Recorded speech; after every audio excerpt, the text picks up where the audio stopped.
Remind you guys, God is making a way. Every time you think that he is not, just because you cannot see what he's doing, trust me, honey, he is working. But anyways, you guys, let's get straight into the video.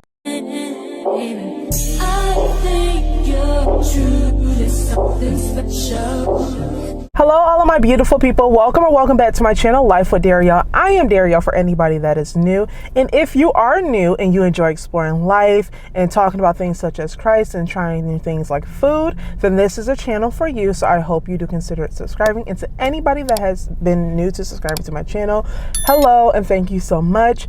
But if you enjoyed this video, don't forget to like, comment, and share the video so that we can continuously grow.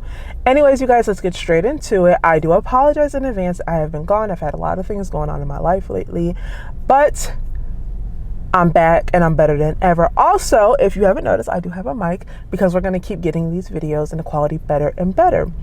But anyways, you guys, let's get straight into it. So if you are new, over here we do something what's called the verse of the day. And basically what the verse of the day does, it's basically I pull up a verse from the Bible and we read it. So today's verse of the day comes from James 5:16, and it says, "Confess your faults one to another and pray for another that ye may be healed. The effectual fervent prayer of a righteous man availeth much."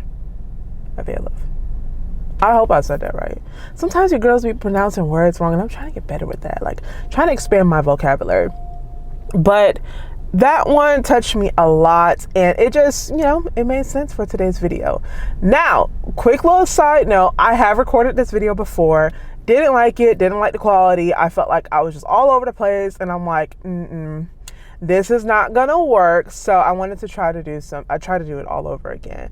So bear with me, because it may be sometimes where I have to think or take a break because it may get a little emotional for me. But as you can tell by the title and thumbnail, let's get straight into it. Alrighty, you guys, as you can tell, we're going to be talking about why I decided basically to start my journey with walking with Christ. But before we do, let's get into the nails, you guys. They're cute, right? They're cute, they're classy. But anyways, you guys, so in order for you guys to fully grasp and understand like what all this is going to be, we got to start from the beginning. So bear with me. It's not going to be long. This is just a mini version of everything. Some things I hope in the future I have a little bit more confidence in disclosing information, but these are things that I actually am comfortable with. So let's go all the way back to when your girl was a youngin' in middle school. Okay, so all my life, from when I can actually remember, my mom, like I grew up in a Caribbean household where like you had to go to church. Like there was no ands, ifs, or buts about it. My mom tried to put us in praise dancing, but we only did it for a little bit. We actually didn't perform. So with that being said, it was like I was going to church, but I didn't really understand what was going on. Like I didn't do Bible study, like things like that. Things I probably, if I actually did it, I wouldn't understand why I was sitting in church every, Sunday. I knew who God was. I respected who God was, but it was like, I didn't understand everything that was going on in the church. So fast forward to when I was like in middle school. One day we're sitting in service and I just start bawling. When I mean bawling, you guys, I mean literally just bawling during worship. And I remember they called me up, and I don't remember what it's called, but basically when they try to, I think what I was going through, like now as I'm older and I kind of understand it, was what I was going through is basically like being touched by the Holy Spirit. Like he was actually like stepping in and just like, people who catch the Holy Spirit, I feel like it's like different for everybody. But at that moment, I felt like God was like really just stepping in and like had his hands on me that day. And they tried to call me up there and have, where they put their hands on your head and they basically try to get you to basically fall out in the church. I wasn't about to do that. I was like, yeah, no, like I'm not about to fall on this floor. Y'all not about to catch me. I'm good. So time will go on. I'm in now high school and I'm still emotional, crying in church, never really understanding why I'm crying in church when I hear this powerful song during worship, but I understand it now.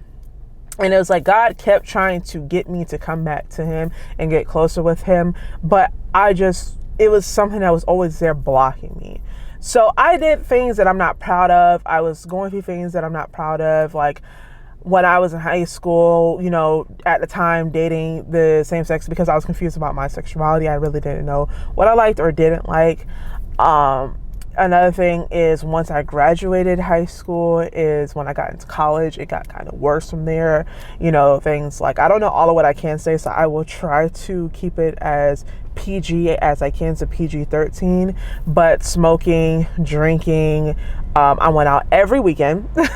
Faithfully, your girl, this was like my schedule. Saturday and Sunday when I was in college. Friday, I was getting an outfit, getting my nails and toes done every 2 weeks, right? I was buying an outfit from Rainbow because that's what your girl can afford as I don't want to call myself a broke college student, but basically that's what I was. And then I was going out Friday, Saturday, wasn't going to church on Sunday. So I wasn't repenting for none of my sins. However, when I would come back home, going to church on Sunday, but I wasn't in tune with it. Like, I did not want to be there. And I never understood why I didn't want to be there, but it was like I was going through things. Terrible situationships. Got to a point where I want to say this was my junior year going into my senior year of college. I was so emotionally overwhelmed, I didn't want to be here anymore. Like, I literally tried to, like the world that we're in, I tried to take myself out of it. I didn't want to be a part of it. And, this is like a trigger warning for anybody, but that's where I was in life. And I'm still here, as you guys can see, still talking, smiling, growing, exploring life. But that was like a tough time for me. So at that point, I still didn't turn back to God because it's just kind of like, I was still wanted to do my own thing, still wanted to go out clubbing, drinking, partying, all that. At this time, I wasn't smoking anymore. I had stopped smoking because it just wasn't doing nothing for me. But hey, I was still going through terrible situationships. So I finally graduated, right? My goal was, when I was in college, to graduate with at least a 3.5 or up GPA. I did graduate with 3.6. I always tell people, I'm like, the way how God pulled me through those 4 years of school, when I tell you, if it's anybody that y'all need to hear to tell you that man is real, girl, y'all, because the way how he has brought me through some things, I always tell people, I'm like, yo, God has brought me through some things that there were times where, like, I'll look back and I'm like, I don't even know if it wasn't for him how I would have gotten through those things. So cool. I graduate college. I come back home. Coming back home was not ever in my plans, but it's a reason. Like, as I'm sitting here thinking now, and I've been thinking about it for a minute, there is a reason why God brought me back home. So I am currently, home. So I got back home or whatever. And still on the same continuous cycle, y'all. I was on the same continuous cycle. Like, literally still, I wasn't smoking. Like I said, I had stopped smoking, but I was still drinking. I wasn't going out as much, but I would go out here or there as I met new people and met new coworkers, meeting people online. Cool. So we're going to fast forward a little bit in my life to up until about, I want to say 2020. I went through a really terrible situation, and I remember I sat on the phone with somebody and I just cried. Went to work, cried. Like, I was just such an emotional wreck. Like, oh my gosh.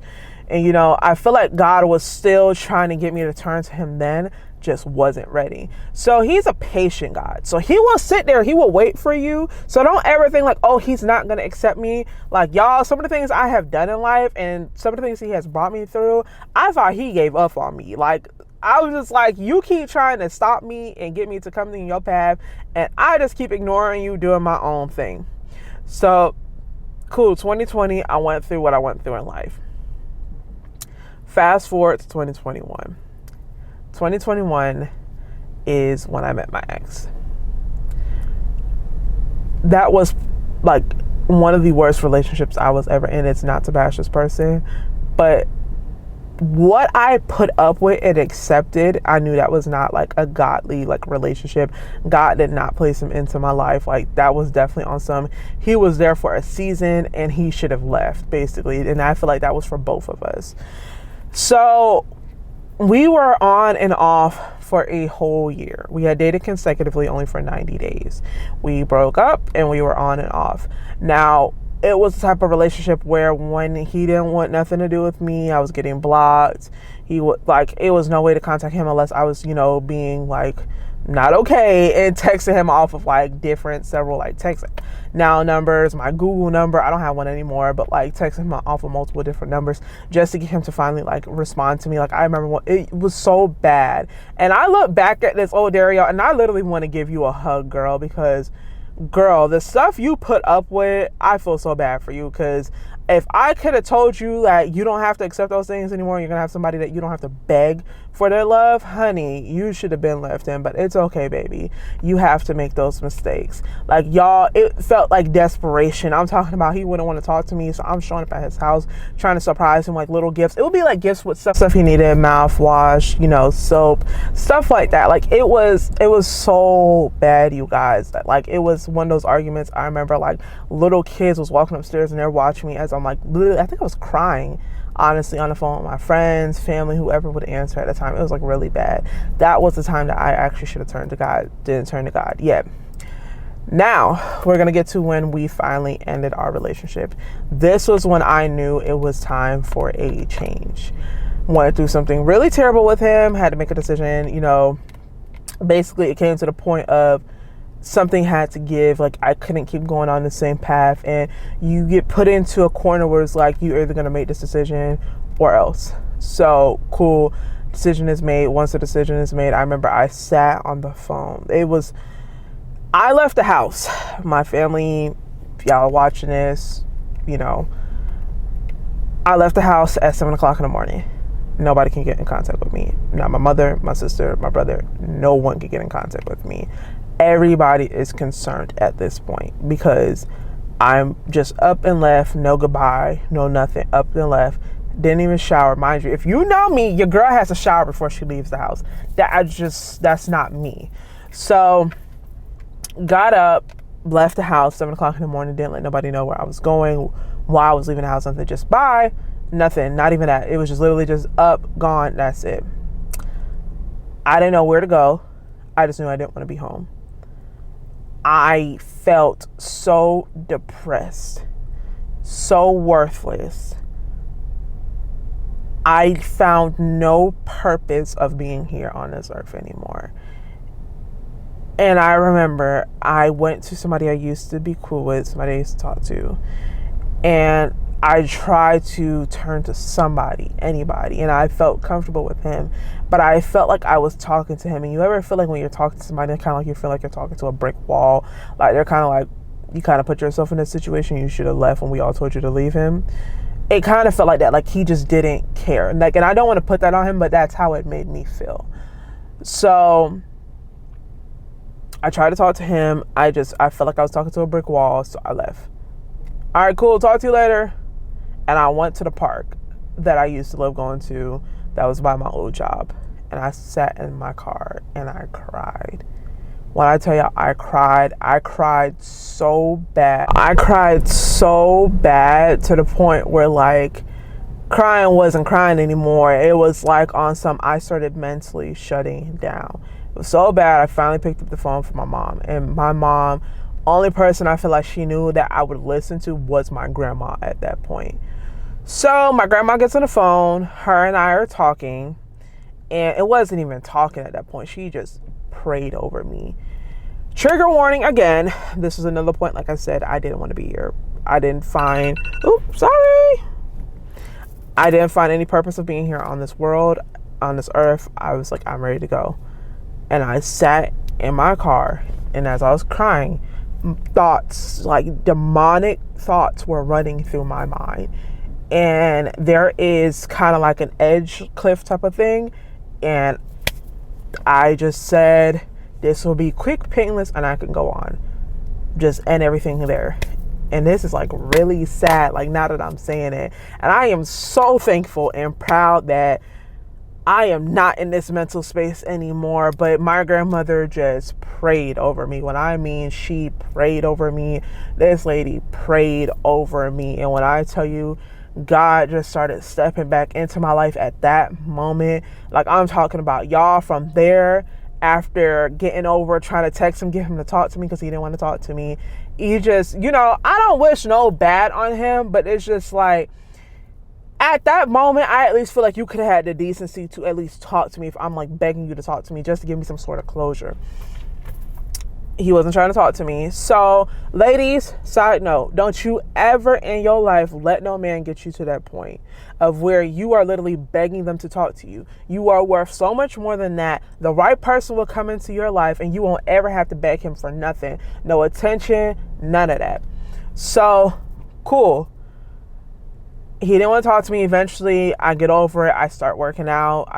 At this time also, I didn't have a job.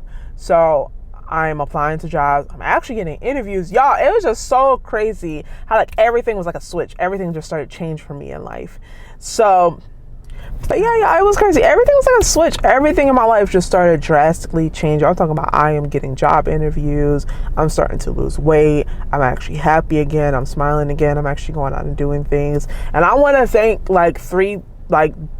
two people, like really thank them. And I want to thank my mom for no matter how much I was going off and frustrated at everybody of not like turning her back on me. I want to thank my sister as well. Those are like the two top people that were actually there for me.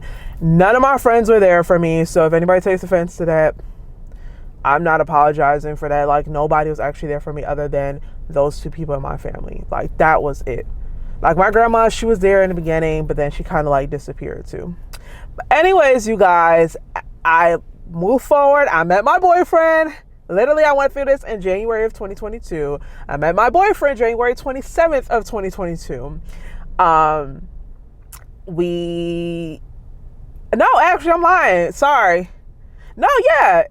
Was it January or February? Sorry, I got my job on January, I believe, 26th or 27th is when I got hired for my job. I started working at my job on February 14th of 2022. Met my boyfriend in February 26th, 27th of 2022. And as you guys know, we started dating March 27th of 2022. And yeah, you guys, from there, one of my biggest things that I wanted out of a man is somebody that I was going to help me, lead me back onto my righteous path with God. And when I tell you he has done that, now I go to church. Like literally last Sunday, I didn't go because I wasn't feeling good, but he made sure I got online, watched service. I feel like I wasn't really there as if I would have been if I was in service in person. But yeah, you guys, now it's like praying and I'm continuously working on this. Also too, I'm going to attach a little photo. I finally deleted my playlist, you guys, and that's what made me really want to talk about this. You guys, it is a journey. You guys are going to start hearing more things about this. So make sure you guys leave some comments of if you want to hear some of the things that I've been facing. What are some of my tips and some of my advice to help people? Because like I said, this is a journey for me. So it's going to be a learning process for myself and whoever wants to join me. But yes, you guys, don't forget to like, comment, and share in this video. Eventually, once I'm in a more comfortable space, I will definitely go a little bit more into details of some of those things I didn't want to speak about. But yes, don't forget to like, comment, and share this video. And until next time, you guys, peace. Get into the nails again.